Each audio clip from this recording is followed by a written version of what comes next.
Nakahanda ang Commission on Elections sa mga pagbabago kaugnay ng petsa ng Bangsamoro Autonomous Region in Muslim Mindanao o BARM parliamentary elections. Naniniwala naman ang komisyon na magiging komplikado ang sitwasyon sakaling ibalik ang sulu sa BARM. Ang balitang A to Z ni Naomi Almojano. Sa kabila ng paghahanda ng Commission on Elections sa pagdaos ng Bangsamoro Autonomous Region in Muslim Mindanao Elections o BARM elections, mukhang mauunsyami pa uli ito sa orihinal nitong petsa ngayong taon. Niratipikahan na kasi ng Bicameral Committee ng Senado at House of Representatives ang isang bill na nag-uurong ng BARM elections mula May 12, 2025 patungo sa October 13, 2025, 5 buwan matapos ang midterm elections. Kailangan pa raw kasi uli ng panahon para sa maayos na transition para sa kauna-unahang BARM parliamentary elections. Kasi kung ano naman yung ginawa natin itong Mayo, yun na rin yung gagawin nila sa Bangsamoro sa darating na October kung sa October marilis.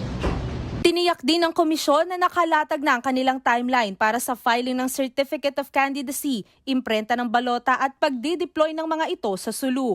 Mananatili namang kandidato ng BARM polls ang mga nauna nang naghain ng kanilang kandidatura noong November 4 hanggang November 9 ng nakaraang taon. Pero sakaling maisabatas ito, wala pa ring sapat na pondo sa ngayon ng COMELEC para sa regular BARM elections. Kaya lang po, katulad ng amin kung sinabi na po ulit-ulit doon nakaraan, kakailanganin po ng COMELEC ng 2.5 billion pesos dahil may separate pictures yung lahat ng election paraphernalia. Ano tayo, imprenta ulit tayo, magbibis ulit tayo ng machines. Kasunod ang pagraratipikang ito ng naging pahayag ni Pangulong Ferdinand Marcos Jr. sa BARM elections bilang certified urgent matter. Matatanda ang 2022 nang madelay din ang halalan sa BARM dahil sa mga kailangang panggawin sa gitna ng transition. Samantala, naniniwala naman ang COMELEC na magiging challenging sakaling ibalik ang sulu sa BARM. Maaari raw silang magipit sa panahon, gayong mabusising proseso ang kailangan kung ibabalik ito sa BARM. Hindi po siguro kakayanin namin. Kung talaga mapupush po yan, kita niyo po, hindi po ba ang parlamento ay i-divide o ihahatiin yung pito sa iba't ibang distrito?